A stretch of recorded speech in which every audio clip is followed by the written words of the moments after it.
ਸਤਿਨਾਮ ਸ੍ਰੀ ਵਾਹਿਗੁਰੂ ਸਾਹਿਬ ਜੀ। ਧੰਨ ਸੋ ਵੇਲਾ ਜਿਤ ਦਰਸ਼ਨ ਕਰਨਾ, ਓ ਬਲਿਹਾਰੀ ਸਤਿਗੁਰ ਚਰਨ। ਦਰਸ਼ਨ ਪਿਆਸੀ ਦਿਨ ਰਾਤ,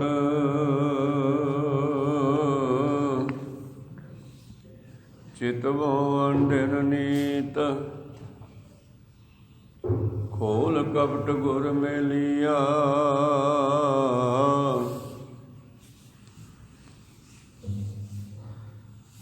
ਨਾਨਕ ਸਤਿਗੁਰ ਮੀਤ। ਏਕ ਓੰਕਾਰ ਸਤਿਗੁਰੂ, ਇਹ ਪ੍ਰਸਾਦ ਸਚ ਹੋਏ। ਵਾਹਿਗੁਰੂ ਜੀ ਕੀ ਫਤਿਹ ਹੈ, ਬਿਘਨ ਬਿਨਾਸਨ ਸੋਏ। ਸਤਿਨਾਮ ਸ੍ਰੀ ਵਾਹਿਗੁਰੂ ਸਾਹਿਬ ਜੀ।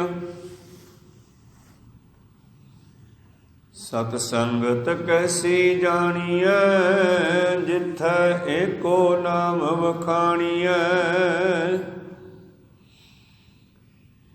ਏਕੋ ਨਾਮ ਹੁਕਮ ਹੈ, ਨਾਨਕ ਸਤਿਗੁਰ ਦੀਆ ਬੁਝਾਏ ਜੀਓ।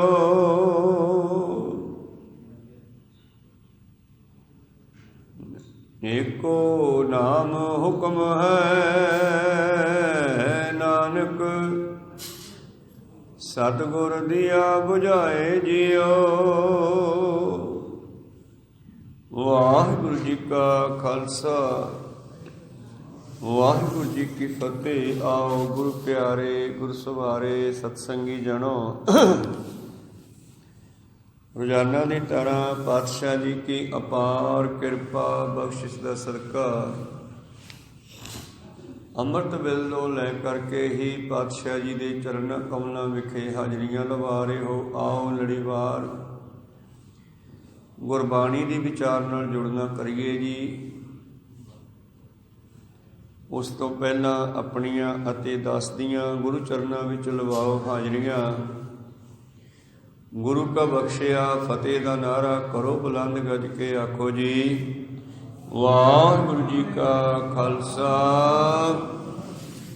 ਵਾਹਿਗੁਰੂ ਜੀ ਕੀ ਫਤਿਹ। ਸਤਿਨਾਮ ਸ੍ਰੀ ਵਾਹਿਗੁਰੂ ਸਾਹਿਬ ਜੀਓ। ਸਤਿਗੁਰ ਕੋ ਬਲ ਜਾਈਐ, ਜਿਤ ਮਿਲਿਆ ਪਰਮ ਗਤ ਪਾਈਐ। ਸੋ ਨਰ ਮੁਨ ਜਨ ਲੋਚਦੇ, ਸੋ ਸਤਿਗੁਰ ਦੀਆ ਬੁਝਾਏ ਜੀਓ। ਸਤ ਸੰਗਤ ਕੈਸੀ ਜਾਣੀਐ, ਜਿਥੈ ਏਕੋ ਨਾਮ ਵਖਾਣੀਐ। ਏਕੋ ਨਾਮ ਹੁਕਮ ਹੈ, ਸਤਿਗੁਰ ਦੀਆ ਬੁਝਾਏ ਜੀਓ। ਏਕੋ ਨਾਮ ਹੁਕਮ ਹੈ, ਸਤਿਗੁਰ ਦੀਆ ਬੁਝਾਏ ਜੀਓ। ਵਾਹਿਗੁਰੂ ਜੀ ਕਾ ਖਾਲਸਾ, ਵਾਹਿਗੁਰੂ ਜੀ ਕੀ ਫਤਿਹ। ਇਹ ਪਵਿੱਤਰ ਬਚਨ ਪਹਿਲੇ ਪਾਤਸ਼ਾਹ ਆਪ ਨਰਾਇਣ ਸਤਿਗੁਰੂ ਸ੍ਰੀ ਗੁਰੂ ਨਾਨਕ ਦੇਵ ਮਹਾਰਾਜ ਜੀ ਦੇ ਉਚਾਰਨ ਕੀਤੇ ਹੋਏ, ਜਿਸ ਵਿੱਚ ਅਕਾਲ ਪੁਰਖ ਦੀ ਬੇਅੰਤਤਾ ਨੂੰ ਬਿਆਨ ਕਰਦੇ ਹੋਏ ਸਤਿਗੁਰੂ ਕਹਿ ਰਹੇ ਹਨ ਕਿ ਜੋਗੀਆਂ ਦੇ ਵਿੱਚ ਉਹ ਯੋਗ ਸਾਧਨਾ ਕਰ ਰਿਹਾ, ਭੋਗੀਆਂ ਗ੍ਰਸਤੀਆਂ ਵਿੱਚ ਰਸਾਂ ਨੂੰ ਭੋਗ ਰਿਹਾ ਹੈ। ਜੋਗੀ ਅੰਦਰ ਜੋਗੀਆ, ਤੂੰ ਭੋਗੀ ਅੰਦਰ ਭੋਗੀਆ, ਤੇਰਾ ਅੰਤ ਨ ਪਾਇਆ ਸੁਰਗ ਮੱਛ ਪਿਆਲ ਜੀਓ। ਤਿੰਨਾਂ ਹੀ ਲੋਕਾਂ ਦੇ ਜੀਵਾਂ ਨੇ ਤੇਰਾ ਕਿਤੇ ਅੰਤ ਨਹੀਂ ਪਾਇਆ। ਏਕ ਹੈ, ਅਨੇਕ ਹੈ, ਫਿਰ ਏਕ ਹੈ। ਪਰ ਜਾਣਿਆ ਤੇ ਕਦੋਂ ਜਾਣਿਆ? ਜਦੋਂ ਜੀਵ ਗੁਰੂ ਨੂੰ ਮਿਲਿਆ। ਅੱਜ ਦਾ ਜੋ ਸ਼ਬਦ ਆਪਾਂ ਆਰੰਭ ਕੀਤਾ, ਅਗਲਾ ਪਦਾ, ਸਤਿਗੁਰ ਬਾਝ ਨ ਪਾਏ। ਭਾਵੇਂ ਕਿ ਉਹ ਪ੍ਰਤੱਖ ਹੈ, ਪ੍ਰਗਟ ਪਹਾਰੇ ਜਾਪਦਾ। ਬ੍ਰਹਮ ਗਿਆਨੀਆਂ ਨੂੰ ਦਿਖਾਈ ਦੇ ਰਿਹਾ, ਸਾਨੂੰ ਦਿਖਾਈ ਨਹੀਂ ਦੇ ਰਿਹਾ। ਉਹ ਪ੍ਰਤੱਖ ਹੈ, ਪ੍ਰਗਟ ਪਹਾਰੇ ਜਾਪਦਾ। ਪਹਾਰੇ ਭਾਵ ਸੰਸਾਰ, ਸਾਰੇ ਸੰਸਾਰ ਵਿੱਚੋਂ ਪ੍ਰਗਟ ਹੈ। ਸਭ ਨਾਵੈ ਨੋ ਪ੍ਰਤਾਪ ਦਾ, ਸਭ ਉਸੇ ਦਾ ਹੀ ਪ੍ਰਤਾਪ ਵਰਤ ਰਿਹਾ ਹੈ, ਉਹਦੇ ਨਾਮ ਦਾ ਪ੍ਰਤਾਪ ਹੀ ਚੱਲ ਰਿਹਾ ਹੈ। ਪਰ ਗੁਰੂ ਬਾਝੋਂ ਸਮਝ ਨਹੀਂ ਆਉਂਦੀ। ਸਤਿਗੁਰ ਬਾਝ ਨ ਪਾਇਓ, ਸਭ ਮੋਹੀ ਮਾਇਆ ਜਾਲ ਜੀਓ। ਸਾਰੀ ਦੁਨੀਆ ਮਾਇਆ ਦੇ ਜਾਲ ਵਿੱਚ ਫਸੀ ਹੋਈ।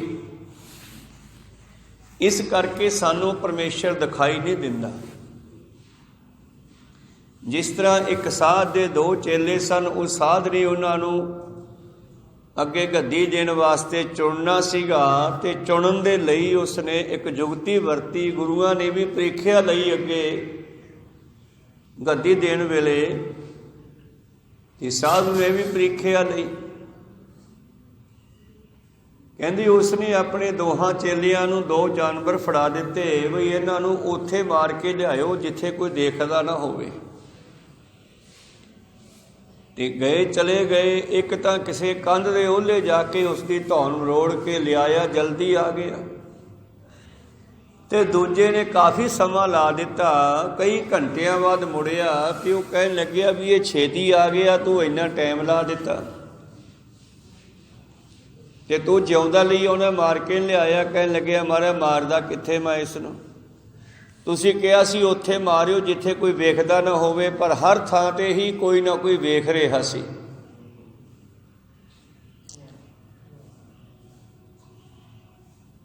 ਤਾਂ ਸਾਧੂ ਕਹਿਣ ਲੱਗਾ ਵੀ ਉਹ ਕਿਵੇਂ ਮਹਾਰਾਜ? ਜਿੱਥੇ ਮੈਂ ਜਾਂਦਾ ਸੀ ਜ਼ਰੂਰ ਕੋਈ ਨਾ ਕੋਈ ਵੇਖਦਾ ਸੀ। ਮੈਂ ਬਹੁਤ ਓਲੇ ਵੀ ਗਿਆ, ਪਰ ਜਿੱਥੇ ਮੈਂ ਇਕੱਲਾ ਸੀ ਉੱਥੇ ਵੀ ਇਹ ਮੈਨੂੰ ਵੇਖ ਰਿਹਾ ਸੀ, ਮੈਂ ਇਹਨੂੰ ਵੇਖ ਰਿਹਾ ਸੀ। ਕੋ ਸਤਨਾਮ।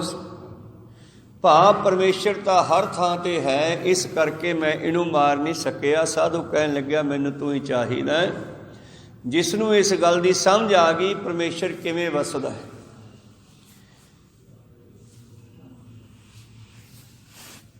ਇਹ ਨੇਤਰੋ ਮੇਰਿਓ ਹਰ ਤੋਮੈ ਜੋਤ ਧਰੀ, ਹਰ ਬਿਨ ਅਵਰ ਨਾ ਦੇਖੋ ਕੋਈ। ਸਭ ਦੀਆਂ ਅੱਖਾਂ ਦੇ ਵਿੱਚ ਉਹਦੀ ਜੋਤ ਹੈ ਜਿਹੜੀ, ਇਹ ਪਰਮੇਸ਼ਰ ਦੀ ਜੋਤ ਹੈ। ਧੰਨ ਧੰਨ ਸ਼੍ਰੀ ਗੁਰੂ ਨਾਨਕ ਦੇਵ ਜੀ ਕਹਿੰਦੇ ਮੈਂ ਬਲਿਹਾਰੇ ਜਾਵਾਂ ਮੇਰੇ ਗੁਰੂ ਤੋਂ, ਸਤਿਗੁਰ ਕੋ ਬਲ ਜਾਈਐ। ਜਿਸ ਗੁਰੂ ਦੀ ਸੰਗਤ ਕਰਨ ਦਾ ਸਦਕਾ ਮੈਂ ਜਿਤ ਮਿਲਿਆ ਪਰਮਗਤ ਪਾਈ ਹੈ। ਜਿਸ ਨੂੰ ਮਿਲ ਕਰਕੇ ਪਰਮ ਗਤੀ ਪਰਮੇਸ਼ਰ ਵਿੱਚ ਪਹੁੰਚ ਹੋ ਗਈ, ਪਰਮੇਸ਼ਰ ਦੀ ਜਾਣਕਾਰੀ ਮਿਲ ਗਈ। ਜਿਸ ਪਰਮੇਸ਼ਰ ਨੂੰ ਸੁਰ ਨਰ ਮੁਨ ਜਨ ਲੋਚਦੇ, ਰਿਸ਼ੀ ਮੁਨੀ ਦੇਵੀ ਦੇਵਤੇ ਸਭ ਲੱਭਦੇ ਫਿਰਦੇ ਨੇ, ਸੋ ਸਤਿਗੁਰ ਦੀਆ ਬੁਝਾਏ ਜੀਓ। ਉਹਦੀ ਜਾਣਕਾਰੀ ਮੈਨੂੰ ਗੁਰੂ ਨੇ ਦਿੱਤੀ। ਫਿਰ ਅਗਲਾ ਸਵਾਲ ਪੈਦਾ ਹੋ ਗਿਆ ਵੀ ਸੰਗਤ, ਇਹ ਸੰਗਤ ਕੀ ਚੀਜ਼ ਹੈ? ਕਿਹੜੀ ਸਤ ਸੰਗਤ ਹੈ ਤੇ ਕਿਹੜੀ ਕੁਸੰਗਤ ਹੈ? ਮੈਨੂੰ ਇਹ ਵੀ ਦੱਸਣਾ ਕਰੋ ਮਹਾਰਾਜ।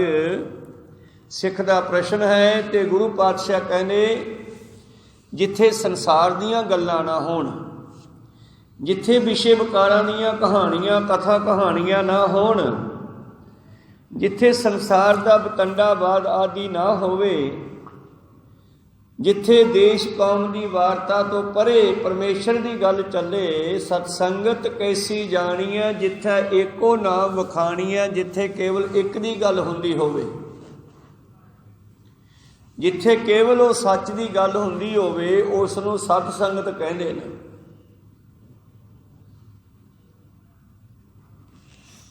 ਸਤਸੰਗਤ ਕੈਸੀ ਜਾਣੀਐ ਜਿੱਥੇ ਏਕੋ ਨਾਮ ਬਖਾਣੀਐ। ਏਕੋ ਨਾਮ ਹੁਕਮ ਹੈ। ਫਿਰ ਅਗਲਾ ਸਵਾਲ ਪੈਦਾ ਹੋ ਗਿਆ ਜੀ ਨਾਮ ਕੀ ਚੀਜ਼ ਹੈ? ਨਾਮ ਪਰਮੇਸ਼ਰ ਦਾ ਨਾਮ, ਵਾਹਿਗੁਰੂ, ਰਾਮ, ਅੱਲਾ, ਗੌੜ ਆਦਿ ਆਦਿ। ਮਰ ਥੋੜੀ ਨਾਮ ਦੀ ਵੀ ਵਿਆਖਿਆ ਕਰ ਦਿਓ, ਨਾਮ ਦੀ ਵੀ ਜਾਣਕਾਰੀ ਦਿਓ। ਪਾਤਸ਼ਾਹ ਕਹਿੰਦੇ ਨਾਮ ਹੁਕਮ ਹੈ। ਪਰਮੇਸ਼ਰ ਦਾ ਜਿਹੜਾ ਹੁਕਮ ਆ ਰਿਹਾ ਹੈ ਗੁਪਤ ਰੂਪ ਦੇ ਵਿੱਚ, ਹੁਕਮੀ ਹੋਵਨ ਆਕਾਰ ਹੁਕਮ ਨਾ ਕਹਿਆ ਜਾਈ, ਹੁਕਮੀ ਹੋਵਨ ਜੀ ਹੁਕਮ ਮਿਲਿਆ ਵਡਿਆਈ। ਉਸ ਪਰਮੇਸ਼ਰ ਦੇ ਹੁਕਮ ਦੇ ਅੰਦਰ ਹੀ ਸਭ ਕੁਝ ਬਣ ਰਿਹਾ ਹੈ। ਨਾ ਏਕੋ ਨਾਮ ਹੁਕਮ ਹੈ, ਨਾਨਕ ਸਤਿਗੁਰ ਦੀਆ ਬੁਝਾਏ ਜੀਓ। ਇਸੇ ਕਰਕੇ ਮੈਂ ਗੁਰੂ ਤੋਂ ਬਲਿਹਾਰੇ ਜਾਣਾ ਕਿ ਗੁਰੂ ਨੇ ਮੈਨੂੰ ਇਹ ਗੱਲ ਸਮਝਾ ਦਿੱਤੀ ਵੀ ਉਹ ਨਾਮ, ਉਹ ਹੁਕਮ, ਉਹ ਸਤਸੰਗ, ਇਹ ਸਾਰਿਆਂ ਦਾ ਇੱਕੋ ਹੀ ਸਰੂਪ ਹੈ।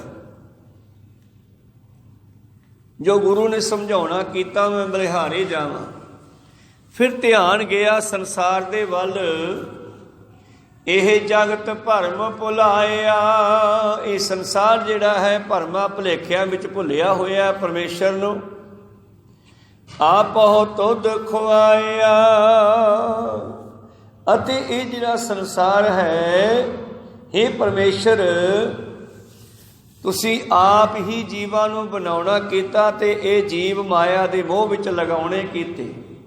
ਭਾਵ ਪਰਮੇਸ਼ਰ ਨੇ ਪਹਿਲਾਂ ਮਾਇਆ ਤਿਆਰ ਕੀਤੀ ਤੇ ਮਾਇਆ ਤੋਂ ਸ੍ਰਿਸ਼ਟੀ ਬਣਾਈ। ਏਕਾ ਮਾਈ ਜੁਗਤ ਵਿਆਹੀ, ਤਿੰਨ ਚੇਲੇ ਪ੍ਰਵਾਨ, ਇੱਕ ਸੰਸਾਰੀ, ਇੱਕ ਭੰਡਾਰੀ, ਇੱਕ ਲਾਏ ਦੀਵਾਨ। ਉਸ ਪਰਿਪੂਰਨ ਪਰਮੇਸ਼ਰ ਪਰਮਾਤਮਾ ਨੇ ਇਹ ਸ੍ਰਿਸ਼ਟੀ ਬਣਾਈ, ਮਾਇਆ ਬਣਾਈ ਤੇ ਸਾਨੂੰ ਜੀਵਾਂ ਨੂੰ ਬਣਾ ਕਰਕੇ ਸਾਡੇ ਬਰਾਬਰ ਦੂਜੀ ਪਾਰਟੀ ਖੜੀ ਕਰ ਦਿੱਤੀ। ਜਿਵੇਂ ਖੇਡਾਂ ਦੇ ਵਿੱਚ ਦੋ ਪਾਰਟੀਆਂ ਹੁੰਦੀਆਂ, ਇਸੇ ਤਰ੍ਹਾਂ ਹੀ ਪਰਮੇਸ਼ਰ ਦੀ ਇਹ ਖੇਡ ਹੈ। ਇੱਕ ਪਾਸੇ ਪਰਮੇਸ਼ਰ ਦਾ ਇਹ ਬੱਚਾ ਹੈ, ਇਹ ਜੀਵ ਹੈ, ਭਾਵ ਆਪਾਂ ਮਾਨਸ ਜਾਮਾ। ਦੂਜੇ ਪਾਸੇ ਕਾਲ ਦੇ ਪੰਜ ਸਾਥੀ, ਕਾਮ, ਕ੍ਰੋਧ, ਲੋਭ, ਮੋਹ, ਹੰਕਾਰ, ਇਹਨਾਂ ਛੇਆਂ ਦੀ ਖੇਡ ਚੱਲ ਪਈ ਹੈ। ਇੱਕ ਪਾਸੇ ਕੱਲਾ ਪਰਮੇਸ਼ਰ ਦਾ ਪੁੱਤਰ, ਇੱਕ ਪਾਸੇ ਗੁਰੂ ਪਿਆਰਿਓ ਕਾਲ ਦੇ ਪੰਜ ਪੈਰੋਕਾਰ। ਇਹਨਾਂ ਪੰਜਾਂ ਦੀ ਖੇਡ ਹੈ, ਪੰਜਾਂ ਦੀ ਲੜਾਈ ਹੈ। ਐਸੀ ਪੰਜਾਂ ਦੀ ਮਾਇਆ ਇਹਦੇ ਉੱਤੇ ਪਾਈ ਆ।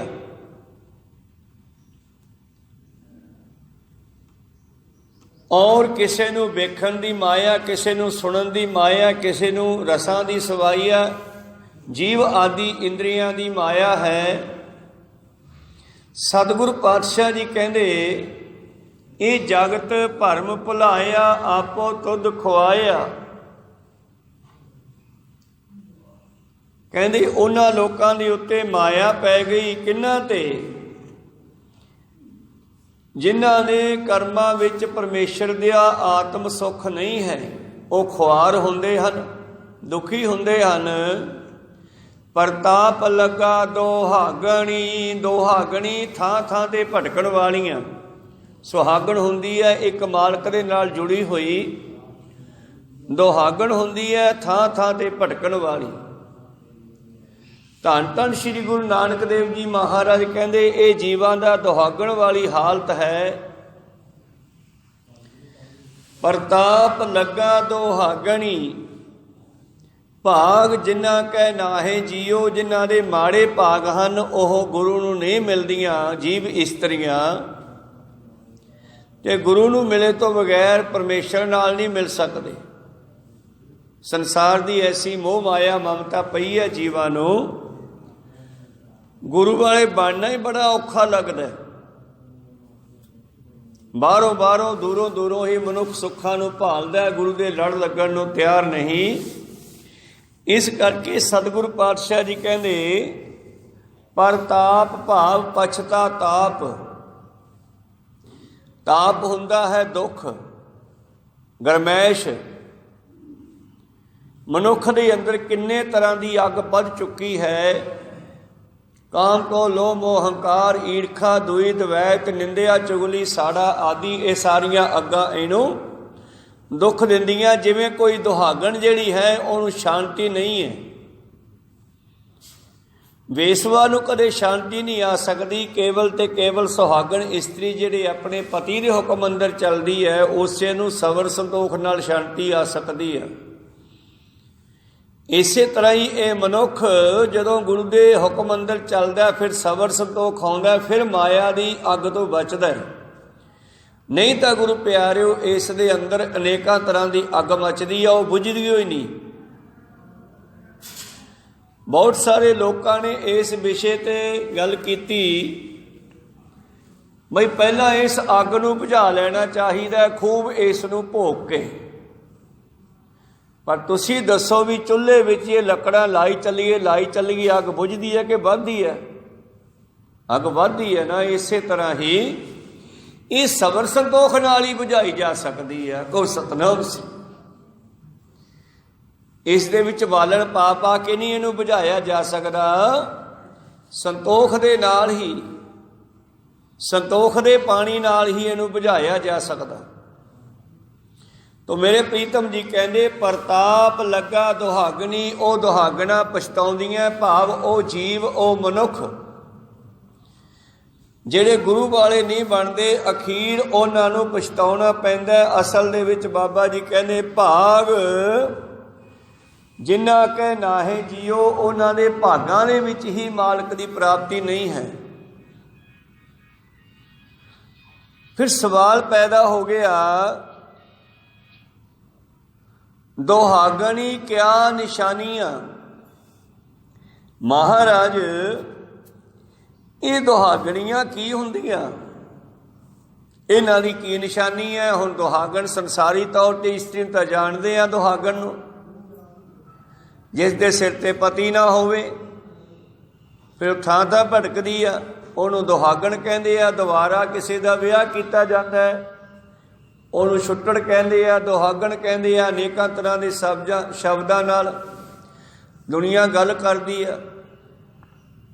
ਇੱਕ ਬੇਸਵਾ ਹੁੰਦੀ ਹੈ ਤੇ ਪਾਤਸ਼ਾਹ ਜੀ ਨੂੰ ਪੁੱਛਿਆ ਮਹਾਰਾਜ ਇਹ ਦੁਹਾਗਣ ਦਾ ਕੀ ਮਤਲਬ ਹੈ, ਕੀ ਅਰਥ ਹੈ? ਦੁਹਾਗਣ ਜੀਵ ਕਿਹੋ ਜਿਹਾ ਹੁੰਦਾ?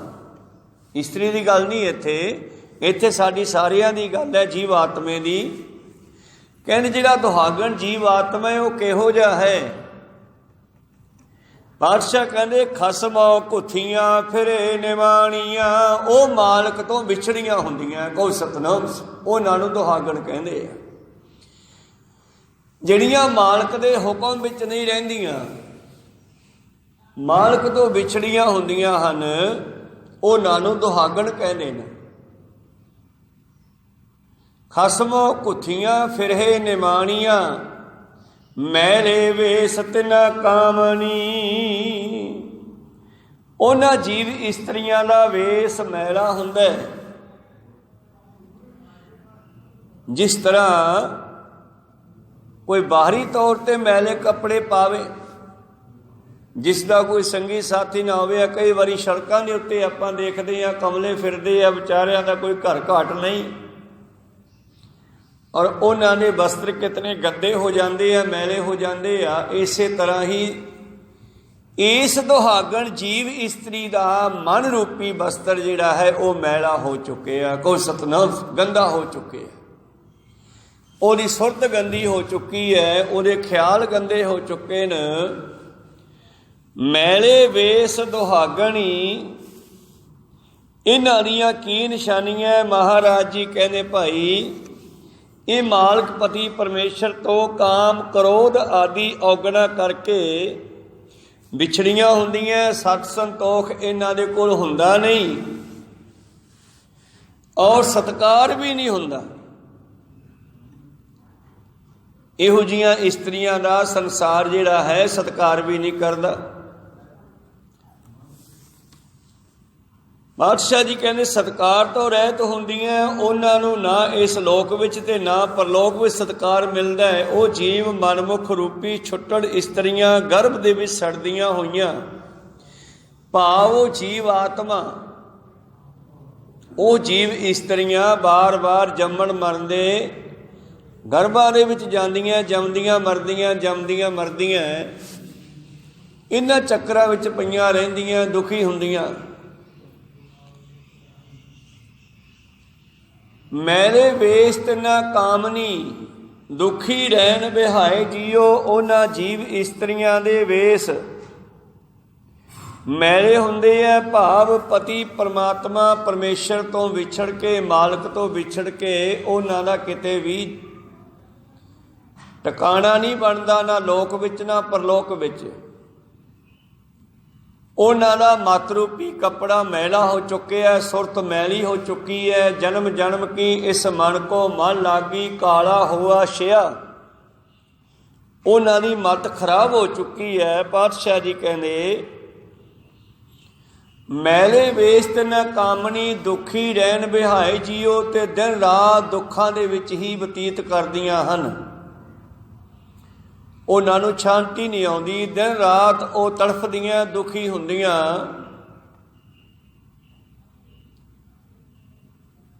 ਜਿਸ ਤਰ੍ਹਾਂ ਸਾਡੇ ਮੈਲੇ ਵਸਤਰ ਸਾਡੇ ਸਰੀਰ ਨੂੰ ਦੁੱਖ ਦਿੰਦੇ ਆ, ਇਸੇ ਤਰ੍ਹਾਂ ਮਾੜੀ ਸੋਚ ਵੀ ਜਿਹੜੀ ਹੈ ਅੰਦਰੋਂ ਸਰੀਰ ਨੂੰ ਵੀ ਦੁੱਖ ਦਿੰਦੀ ਆ, ਆਤਮਾ ਨੂੰ ਵੀ ਦੁੱਖ ਦਿੰਦੀ ਆ। ਮਾੜੀ ਸੋਚ, ਮਾੜੇ ਖਿਆਲ, ਮਾੜੇ ਫੁਰਨੇ,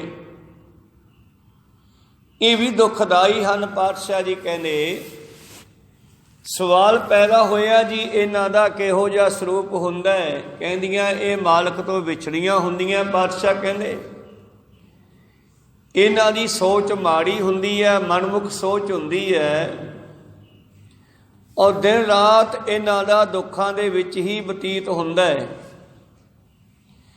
ਇਸੀ ਦੁਹਾਗਣ ਦੀ ਗੱਲ ਅੱਗੇ ਫਿਰ ਸੁਹਾਗਣ ਜਿਹੜੀਆਂ ਮਾਲਕ ਦੇ ਨਾਲ ਜੁੜੀਆਂ ਹੋਈਆਂ, ਮਾਲਕ ਦੇ ਹੁਕਮ ਅੰਦਰ ਚੱਲਣ ਵਾਲੀਆਂ, ਪਰਮੇਸ਼ਰ ਦੇ ਹੁਕਮ ਅੰਦਰ ਚੱਲਣ ਵਾਲੀਆਂ, ਫਿਰ ਉਹਨਾਂ ਦੀ ਗੱਲ ਸਿੱਖ ਨੇ ਸਵਾਲ ਕੀਤਾ, ਮਹਾਰਾਜ ਜਿਨ੍ਹਾਂ ਨੂੰ ਸੁਹਾਗਣ ਕਹਿੰਦੇ ਆ, ਜਿਨ੍ਹਾਂ ਨੂੰ ਚੰਗੀ ਕਹਿੰਦੇ ਆ, ਜਿਨ੍ਹਾਂ ਨੂੰ ਲੋਕ ਸਤਿਕਾਰ ਦਿੰਦੇ ਆ, ਇੱਥੇ ਵੀ ਤੇ ਦਰਗਾਹ ਵਿੱਚ ਵੀ, ਰੇ ਰੇ ਦਰਗਾਹ ਕਹੇ ਨਾ ਕਹੋ, ਆਓ ਬੈਠ ਆਦਰ ਸਭ ਦਿਓ। ਉਹਨਾਂ ਨੇ ਇਹੋ ਜਿਹਾ ਕਿਹੜਾ ਚੰਗਾ ਕਰਮ ਕੀਤਾ ਜਿਸ ਕਰਕੇ ਉਹਨਾਂ ਨੂੰ ਸਤਿਕਾਰ ਮਿਲਦਾ? ਸੁਹਾਗਣੀ ਕਿਆ ਕਰਮ ਕਮਾਇਆ। ਸੁਹਾਗਣੀਆਂ ਜਿਨ੍ਹਾਂ ਨੂੰ ਕਿਹਾ ਜਾਂਦਾ, ਜਿਨ੍ਹਾਂ ਨੂੰ ਸਤਿਕਾਰ ਦੇ ਨਾਲ ਬੁਲਾਇਆ ਜਾਂਦਾ, ਮਹਾਰਾਜ ਉਹਨਾਂ ਨੇ ਕੀ ਕਰਮ ਕੀਤਾ ਚੰਗਾ? ਪਾਤਸ਼ਾਹ ਕਹਿੰਦੇ ਪੂਰਵ ਲਿਖਿਆ ਫਲ ਪਾਇਆ। ਅਸਲ ਦੇ ਵਿੱਚ ਉਹਨਾਂ ਦੇ ਪੂਰਬਲੇ ਚੰਗੇ ਕਰਮ ਹਨ। ਸ਼ੁਭ ਕਰਮਾਂ ਦਾ ਸਦਕਾ ਉਹਨਾਂ ਨੂੰ ਇਹ ਫਲ ਮਿਲਿਆ। ਨਦਰ ਕਰੈ ਕੈ ਆਪਣੀ ਆਪੇ ਲਏ ਮਿਲਾਏ ਜੀਓ। ਪਰਮੇਸ਼ਰ ਮਾਲਕ ਉਹਨਾਂ ਤੇ ਕਿਰਪਾ ਦ੍ਰਿਸ਼ਟੀ ਕਰਦਾ ਹੈ ਤੇ ਉਹਨਾਂ ਨੂੰ ਆਪਣੇ ਨਾਲ ਮਿਲਾ ਲੈਂਦਾ ਹੈ। ਉਹਨਾਂ ਦਾ ਇਹ ਫਲ ਹੈ। ਉਹਨਾਂ ਨੇ ਪੂਰਬਲੇ ਸ਼ੁਭ ਕਰਮ ਹਨ। ਉਹ ਪਤੀ ਦੇ ਪਰਮੇਸ਼ਰ ਦੇ ਹੁਕਮ ਅੰਦਰ ਚੱਲਦੀਆਂ ਰਹੀਆਂ ਹਨ, ਪਿਛਲੇ ਜਨਮਾਂ ਵਿੱਚ ਵੀ, ਪਿਛਲੇ ਜੀਵਨ ਵਿੱਚ ਵੀ। ਐਸੇ ਜਨਮ ਦਾ ਪਿਛਲਾ ਜੀਵਨ ਵੀ ਪਿਛਲਾ ਜਨਮ ਹੈ, ਕਿਉਂਕਿ ਸਾਡਾ ਰੋਜ਼ ਹੀ ਜਨਮ ਹੁੰਦਾ ਹੈ। ਰਾਤ ਨੂੰ ਜਦ ਸੌਂ ਜਾਂਦੇ ਹਾਂ ਸਮਝੋ ਮੌਤ ਹੋ ਜਾਂਦੀ ਹੈ, ਤੜਕੇ ਫੇਰ ਨਵਾਂ ਦਿਨ ਮਿਲਦਾ ਤੇ ਇੱਕ ਹੋਰ ਜਨਮ ਹੋ ਜਾਂਦਾ ਹੈ। ਪਾਤਸ਼ਾਹ ਜੀ ਨੂੰ ਪੁੱਛਿਆ ਸਿੱਖ ਨੇ, ਮਹਾਰਾਜ ਸੁਹਾਗਣੀਆਂ ਨੇ ਕੀ ਕਰਮ ਕਮਾਇਆ ਜੋ ਕੋ ਉਹਨਾਂ ਨੂੰ ਸਤਿਕਾਰ ਮਿਲਿਆ, ਦੁਹਾਗਣਾਂ ਨੂੰ ਨਹੀਂ ਮਿਲਿਆ? ਬਾਬਾ ਜੀ ਕਹਿੰਦੇ ਪੂਰਬ ਲਿਖਿਆ ਫਲ ਪਾਇਆ। ਉਹਨਾਂ ਨੇ ਪੂਰਬਲੇ ਚੰਗੇ ਕਰਮ ਹੈ। ਉਹਨਾਂ ਤੇ ਮਾਲਕ ਖੁਸ਼ ਹੋ ਗਿਆ, ਗੁਰੂ ਖੁਸ਼ ਹੋ ਗਿਆ, ਪਰਮੇਸ਼ਰ ਖੁਸ਼ ਹੋ ਗਿਆ। ਨਦਰ ਕਿਰਪਾ ਦ੍ਰਿਸ਼ਟੀ ਕਰਕੇ ਆਪੇ ਲੈ ਮਿਲਾਏ ਜੀਓ। ਨਦਰ ਕਰੈ ਕੈ ਆਪਣੀ, ਉਹਨਾਂ ਤੇ ਨਜ਼ਰ ਕੀਤੀ, ਉਹਨਾਂ ਨੂੰ ਆਪਣੇ ਨਾਲ ਮਿਲਾ ਲਿਆ। ਮਹਾਰਾਜ ਉਹਨਾਂ ਨੂੰ ਕਿਵੇਂ ਮਿਲਾ ਲਿਆ? ਦੁਹਾਗਣੀਆਂ ਨਾਲ ਕੀ ਦੁਸ਼ਮਣੀ ਹੈ ਤੇ ਸੁਹਾਗਣਾਂ ਨਾਲ ਕਿਉਂ ਪਿਆਰ ਹੈ, ਇਹ ਵੀ ਤਾਂ ਦੱਸ ਦਿਓ ਨਾ। ਕਹਿੰਦੇ ਬਸ ਆਹੀ ਫਰਕ ਹੈ, ਹੁਕਮ ਜਿਨ੍ਹਾਂ ਨੂੰ ਮਨਾਇਆ ਉਹਨਾਂ ਨੇ ਹੁਕਮ ਮੰਨਿਆ। ਕੋ ਸਤਨਾਮ ਸੀ, ਉਹਨਾਂ ਨੇ ਮਾਲਕ ਦੇ ਪਰਮੇਸ਼ਰ ਦੇ ਹੁਕਮ ਨੂੰ ਮੰਨਣਾ ਕੀਤਾ।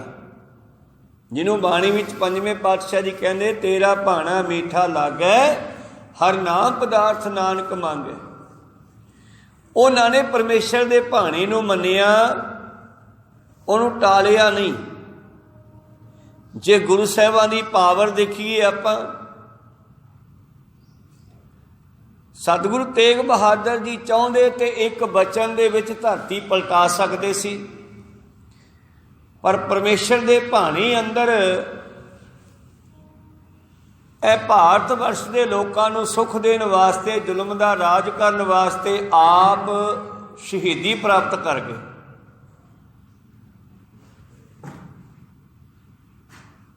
ਇਸੇ ਤਰ੍ਹਾਂ ਹੀ ਗੁਰੂ ਪਿਆਰਿਓ, ਗੁਰੂ ਅਰਜਨ ਦੇਵ ਜੀ ਮਹਾਰਾਜ ਵੀ ਇਹ ਪਾਵਰ ਰੱਖਦੇ ਆ, ਤਾਕਤ ਰੱਖਦੇ ਆ। ਚੰਦੂ ਜਾਂ ਚੰਦੂ ਦੇ ਸਿਪਾਹੀ ਕਿੰਨੇ ਕੁ ਤਕੜੇ ਆ ਸਤਿਗੁਰਾਂ ਦੇ ਸਾਹਮਣੇ।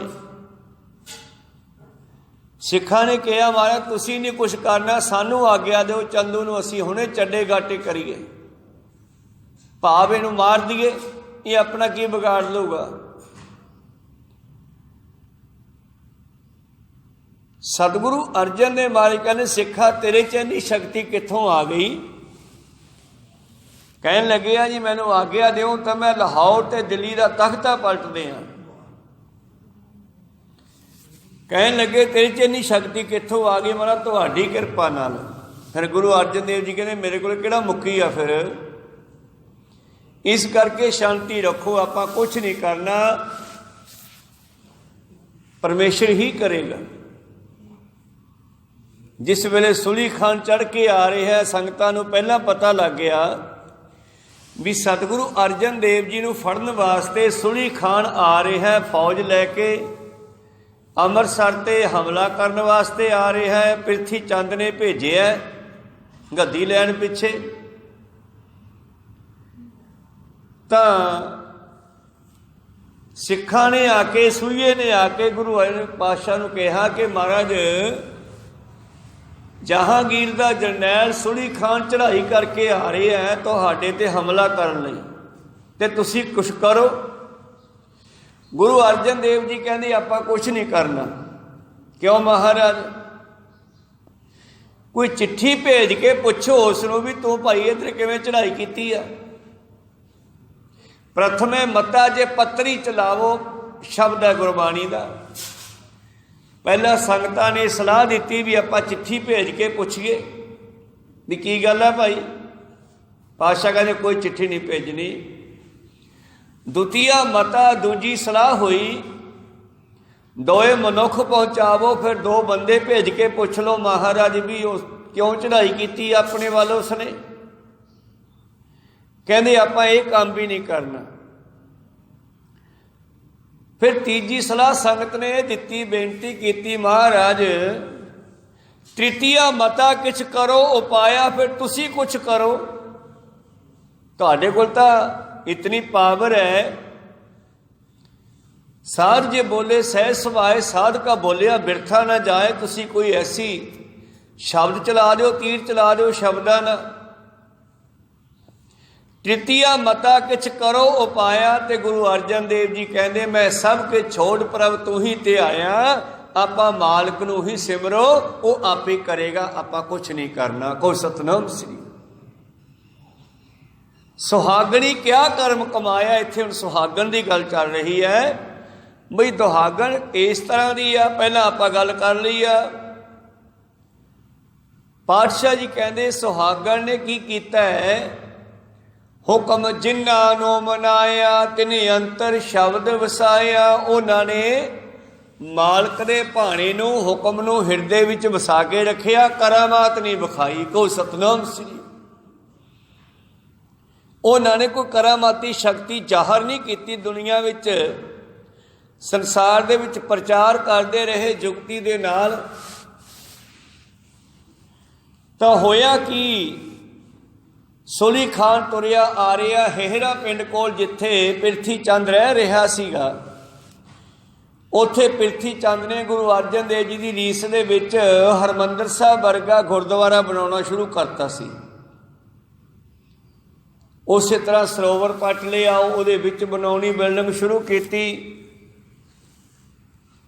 ਗੁਰੂ ਅਰਜਨ ਦੇਵ ਜੀ ਵਾਂਗੂ ਵਡਿਆਈਆਂ ਦੇਣੀਆਂ ਸ਼ੁਰੂ ਕੀਤੀਆਂ। ਇੱਥੇ ਬੜੇ ਲੋਕਾਂ ਦਾ ਉਧਾਰ ਹੋਵੇਗਾ। ਪਰ ਪਾਵਰ ਜਿਹੜੀ ਸੀ ਉਹ ਗੁਰੂ ਅਰਜਨ ਦੇਵ ਜੀ ਕੋਲ ਸੀ, ਗੁਰਤਾ ਗੱਦੀ ਦੀ। ਜਿੱਥੇ ਪਾਵਰ ਨਹੀਂ ਹੈ ਉੱਥੇ ਜਿੰਨਾ ਮਰਜ਼ੀ ਕੋਈ ਕਹੀ ਜਾਵੇ ਉਹ ਗੱਲ ਨਹੀਂ ਬਣਦੀ। ਭਰੀ ਬੰਦੂਕ ਹੀ ਕਿਸੇ ਦੇ ਕੁਛ ਕਰ ਸਕਦੀ ਹੈ, ਖਾਲੀ ਬੰਦੂਕ ਕੀ ਕਰੇਗੀ। ਇਸੇ ਤਰ੍ਹਾਂ ਹੀ ਗੁਰੂ ਪਿਆਰਿਓ, ਜਦੋਂ ਸੁਲੀ ਖਾਨ ਪਹੁੰਚਿਆ ਪ੍ਰਿਥੀ ਚੰਦ ਦੇ ਕੋਲ, ਅੱਗੋਂ ਪ੍ਰਿਥੀ ਚੰਦ ਵੀ ਬਾਹਰ ਜਾ ਕੇ ਮਿਲਿਆ। ਤੇ ਦੋਨੇ ਪੱਗਵਟ ਭਰਾ ਬਣੇ ਹੋਏ ਸੀ, ਮਿੱਤਰ ਬਣੇ ਹੋਏ ਸੀ, ਪਿਰਥੀ ਚੰਦ ਤੇ ਸੁਲੀ ਖਾਨ। ਘੋੜੇ ਤੋਂ ਉਤਰੇ ਆ ਪਿਰਥੀ ਚੰਦ, ਸੁਲੀ ਖਾਨ ਵੀ ਉੱਤਰ ਖੜੇ ਆ। ਕਹਿੰਦੇ ਦੋਨੇ ਹੱਥ 'ਚ ਹੱਥ ਫੜ ਕੇ ਤੁਰੇ ਆ ਰਹੇ ਐ ਤੇ ਪਿੰਡੋਂ ਬਾਹਰ ਨਾ ਆਵੇ ਪਾਏ ਹੋਏ ਸੀਗੇ ਇੱਟਾਂ ਪਕਾਉਣ ਵਾਸਤੇ। ਤੇ ਪਿਰਥੀ ਚੰਦ ਸੁਲੀ ਖਾਨ ਨੂੰ ਆਵੇ ਦਿਖਾਉਣ ਲੱਗੇ ਆ। ਅੱਜ ਕੱਲ੍ਹ ਭੱਠਾ ਕਹਿੰਦੇ ਆ, ਪਹਿਲਾਂ ਆਵਾ ਕਹਿੰਦੇ ਸੀ।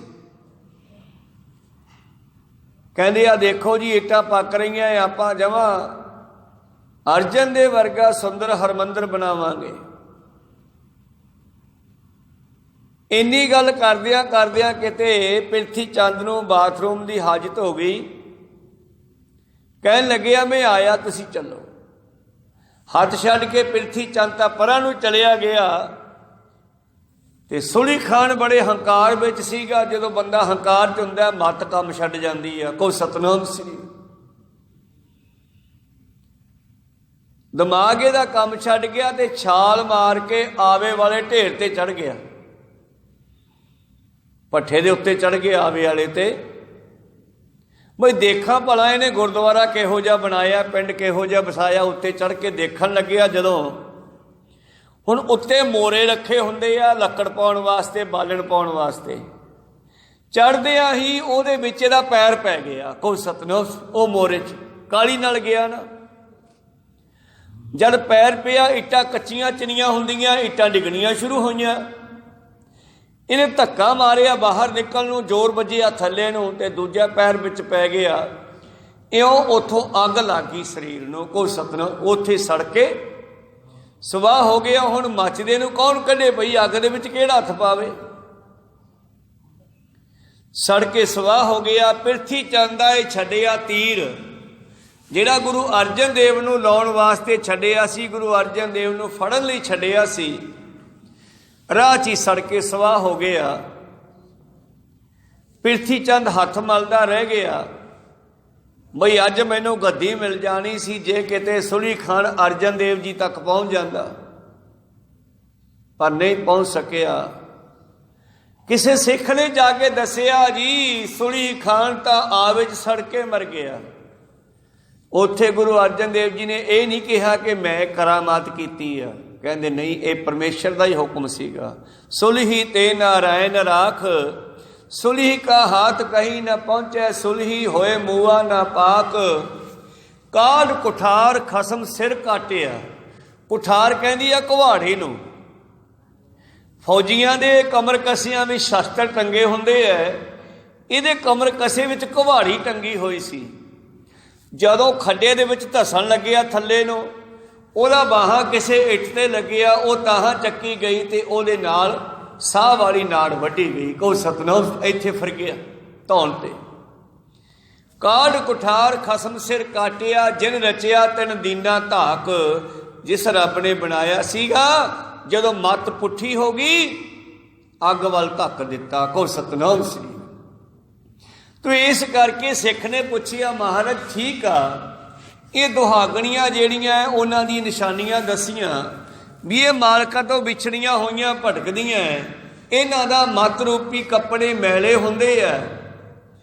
ਸੁਹਾਗਣ ਤਾਂ ਨਿੱਤ ਨਵੇਂ ਕੱਪੜੇ ਪਾਉਂਦੀ ਆ ਮਾਲਕ ਨੂੰ ਖੁਸ਼ ਕਰਨ ਵਾਸਤੇ, ਪਰ ਜਿਹਦੇ ਸਿਰ ਤੇ ਪਤੀ ਨਹੀਂ ਹੈ ਉਹਨੂੰ ਕਿੱਥੇ ਮੱਤ ਹੈ, ਉਹਦਾ ਤਾਂ ਦਿਮਾਗ ਹੀ ਖਰਾਬ ਹੁੰਦਾ ਹੈ। ਪਾਤਸ਼ਾਹ ਜੀ ਕਹਿੰਦੇ ਦੁਹਾਗਣ ਜਿਹੜੀ ਹੈ ਮੈਲੇ ਵੇਸ ਤੇ ਨਾ ਕਾਮਣੀ। ਜਿਹੜਾ ਮਨੁੱਖ, ਜਿਹੜਾ ਜੀਵ ਗੁਰੂ ਵਾਲਾ ਨਹੀਂ ਬਣਿਆ, ਉਸ ਦਾ ਮੱਤ ਰੂਪੀ ਕੱਪੜਾ, ਸੁਰਤ ਰੂਪੀ ਕੱਪੜਾ ਵਿਕਾਰਾਂ ਨਾਲ ਗੰਦਾ ਹੋਇਆ ਹੁੰਦਾ। ਕੋਈ ਸਤਨਾਮ ਸੀ। ਇਹ ਤਾਂ ਸੀ ਦੁਹਾਗਣ ਦੀ ਗੱਲ।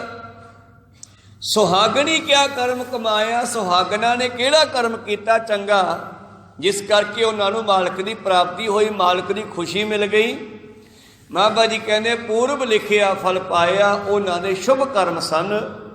ਨਦਰ ਕਰੇ ਕੇ ਆਪਣੀ ਆਪੇ ਲੈ ਮਿਲਾਏ ਜੀਓ। ਕੀ ਸ਼ੁਭ ਕਰਮ ਸੀ ਉਹਨਾਂ ਦਾ, ਉਹਨਾਂ ਨੇ ਮਾਲਕ ਦੀ ਗੱਲ ਮੰਨੀ ਆ। ਜਿਵੇਂ ਗੁਰੂ ਅੰਗਦ ਦੇਵ ਜੀ ਨੇ ਬਾਬੇ ਨਾਨਕ ਦੀ ਗੱਲ ਮੰਨੀ, ਜਿਵੇਂ ਗੁਰੂ ਅਮਰਦਾਸ ਜੀ ਨੇ ਗੁਰੂ ਅੰਗਦ ਜੀ ਦੀ ਗੱਲ ਮੰਨੀ, ਤੇ ਜਿਵੇਂ ਅਮਰਦਾਸ ਜੀ ਦੀ ਹਰ ਗੱਲ ਨੂੰ ਭਾਈ ਜੇਠਾ ਰਾਮਦਾਸ ਜੀ ਨੇ ਮੰਨਿਆ। ਤੇ ਭਾਈ ਜੇਠਾ ਭਾਵ ਸਤਿਗੁਰੂ ਰਾਮਦਾਸ ਜੀ ਦੀ ਹਰ ਗੱਲ ਨੂੰ ਪ੍ਰਿਥੀ ਚੰਦ ਨੇ ਨਹੀਂ ਮੰਨਿਆ, ਗੁਰੂ ਅਰਜਨ ਦੇਵ ਜੀ ਨੇ ਮੰਨਿਆ। ਕੋਈ ਸਤਨਾਮ ਸ੍ਰੀ ਪ੍ਰਿਥੀ ਚੰਦ ਨੂੰ ਗੱਦੀ ਨਹੀਂ ਦਿੱਤੀ, ਗੁਰੂ ਅਰਜਨ ਦੇਵ ਜੀ ਨੂੰ ਫਿਰ ਗਲੇ ਲਾਇਆ ਤੇ ਉਹਨਾਂ ਨੂੰ ਗੁਰਤਾ ਗੱਦੀ ਦੀ ਬਖਸ਼ਿਸ਼ ਕੀਤੀ। ਇਸ ਕਰਕੇ ਸਤਿਗੁਰੂ ਪਾਤਸ਼ਾਹ ਕਹਿੰਦੇ ਹੁਕਮ ਜਿਨ੍ਹਾਂ ਨੂੰ ਮਨਾਇਆ। ਸੁਹਾਗਣੀਆਂ ਕੌਣ ਹੁੰਦੀਆਂ? ਜਿਹੜੀਆਂ ਮਾਲਕ ਦੇ ਹੁਕਮ ਅੰਦਰ ਚੱਲਦੀਆਂ, ਆਪਣੇ ਪਤੀ ਦਾ ਹੁਕਮ ਮੰਨਦੀਆਂ। ਤਿੰਨ ਅੰਤਰ ਸ਼ਬਦ ਵਸਾਇਆ, ਉਹ ਆਪਣੇ ਹਿਰਦੇ ਵਿੱਚ ਮਾਲਕ ਦੇ ਹੁਕਮ ਨੂੰ ਵਸਾ ਕੇ ਰੱਖਦੀਆਂ, ਮਾਲਕ ਦੀ ਗੱਲ ਮੰਨਦੀਆਂ। ਸਹੀਆਂ ਸੇ ਸੁਹਾਗਣੀ, ਉਹ ਸਹੇਲੀਆਂ, ਉਹ ਜੀਵ ਇਸਤਰੀਆਂ, ਉਹ ਮਨੁੱਖ ਜਾਂ ਇਸਤਰੀਆਂ ਕੋਈ ਵੀ ਹੋਣ, ਇੱਥੇ ਇਸਤਰੀ ਦੀ ਗੱਲ ਨਹੀਂ, ਜੀਵਾਤਮਾ ਦੀ ਗੱਲ ਹੈ। ਸਹੀਆਂ ਸੇ ਸੁਹਾਗਣੀ, ਉਹ ਸਹੇਲੀਆਂ ਹੀ ਸੁਹਾਗਣਾ ਹਨ। ਜਿਨ ਸਹਿ ਨਾਲ ਪਿਆਰ ਜੀਓ, ਜਿਨ੍ਹਾਂ ਦਾ ਮਾਲਕ ਦੇ ਨਾਲ ਪਿਆਰ ਹੁੰਦਾ। ਕੋਈ ਸਤਨਾਮ। ਜਿਹੜੀਆਂ ਆਪਣੇ ਮਾਲਕ ਦੇ ਹੁਕਮ ਅੰਦਰ ਚੱਲਦੀਆਂ, ਉਹ ਸੁਖੀ ਵਸਦੀਆਂ, ਉਹ ਸੁਹਾਗਣਾ ਹੁੰਦੀਆਂ। ਮਰਜ ਹੋਰ ਕੀ ਨਿਸ਼ਾਨੀ ਆ?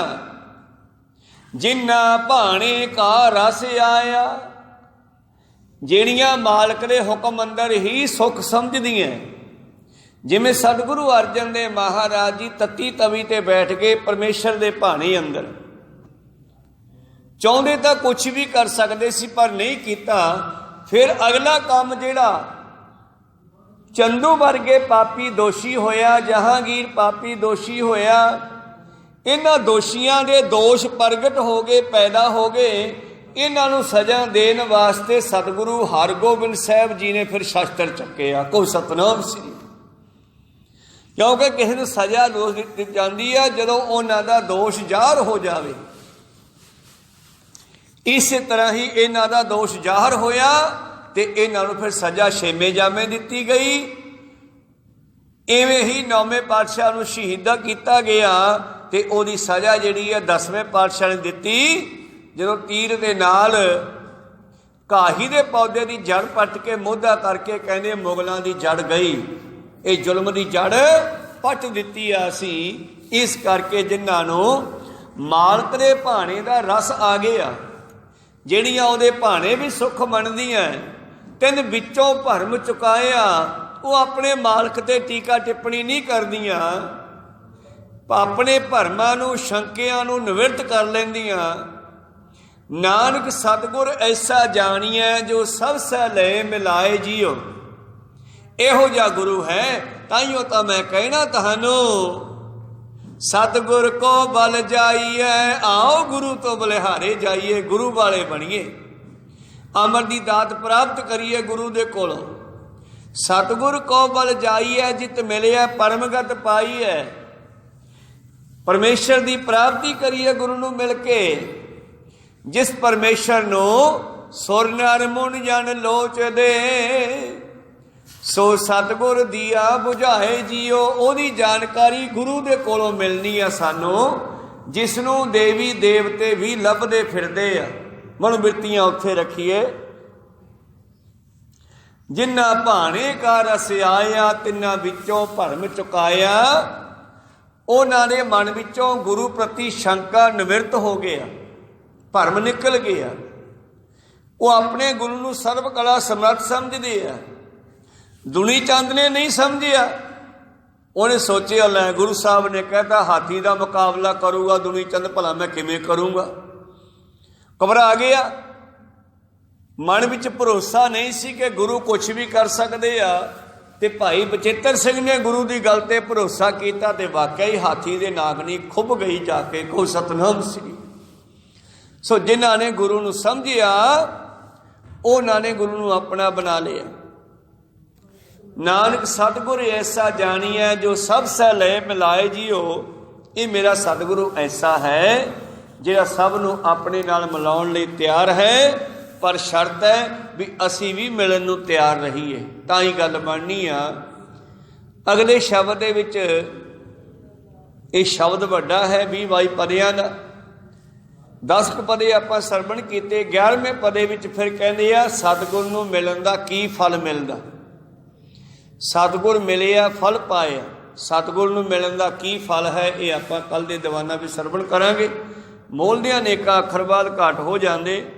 ਸਿੱਖ ਸੰਗਤਾਂ ਤੇ ਸਤਿਗੁਰੂ ਬਖਸ਼ਣ ਯੋਗ ਹੈ, ਬਖਸ਼ ਲੈਣਾ ਜੀ। ਸਮਾਪਤੀ ਕਰੀਏ। ਬੁਲਾਓ ਫਤਿਹ ਪਾਓ ਫਤਿਹ। ਵਾਹਿਗੁਰੂ ਜੀ ਕਾ ਖਾਲਸਾ ਵਾਹਿਗੁਰੂ ਜੀ ਕੀ ਫਤਿਹ।